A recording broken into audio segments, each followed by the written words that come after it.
Hello everybody, it's Grace chatting here again with part 10 of how to survive living with an alcoholic. So we've covered a number of things, and I've had some messages from people saying, well, when are you going to get to moving on, and how do you actually survive living with an alcoholic? Well, actually, the things that I'm saying, my response to that person was that I'm taking a step by step, baby steps approach to recovery, because some of you are still living in the situation, and that can be really, really exhausting, especially if you've got young children and you're trying to keep a family going, trying to get meet all the household bills and just keep everybody functioning. So although there is an amount of repetition in these videos, it's because I know for most of you your brain is really tired and you feel really drained and sometimes feel really helpless and hopeless.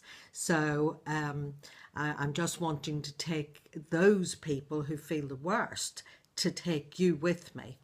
So one of the biggest things in your situation to survive it is that you can finish up losing yourself. Now, for a lot of you, you've had this conflict and maybe are still in the conflict of, should I stay? Should I go?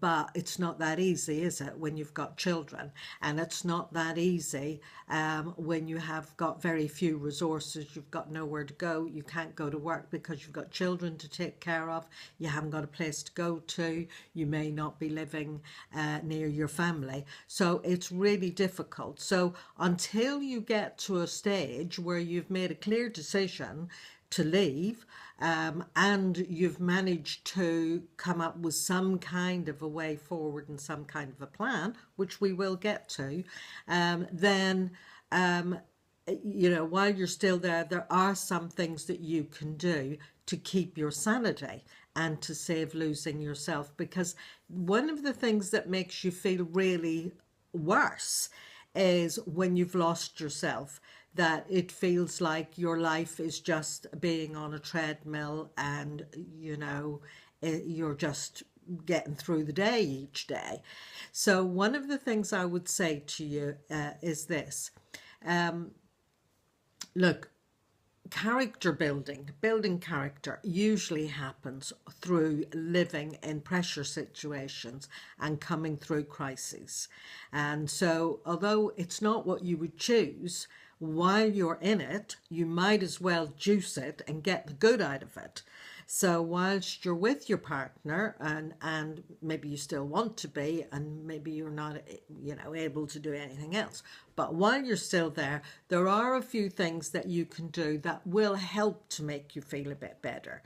And that is to get back in touch with yourself.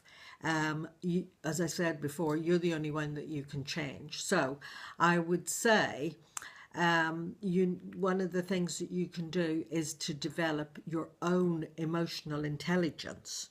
Now, emotional intelligence is about being able to know what you feel, when you feel it, why you feel it.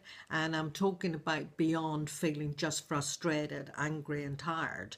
I'm talking about actually knowing yourself. So I would encourage you to read and educate yourself about alcoholism, educate yourself like watching these videos, and hear what it's like to be in your situation and what do you do about it. Get back in touch with the you that you were before you met your partner or at the beginning of your relationship. What was it you wanted to do? Because if you thought, oh, well, I'll hook up with my partner and we'll be happy ever after, that was part of the mistake, because actually you would have lost yourself then anyway. Life isn't about getting together with somebody and then being happy. It's actually about getting happy first and then hooking up with somebody. So you've got to get back to, how do you get happy with yourself? Because as long as your happiness depends on somebody else, it's going to be up and down like a yo-yo.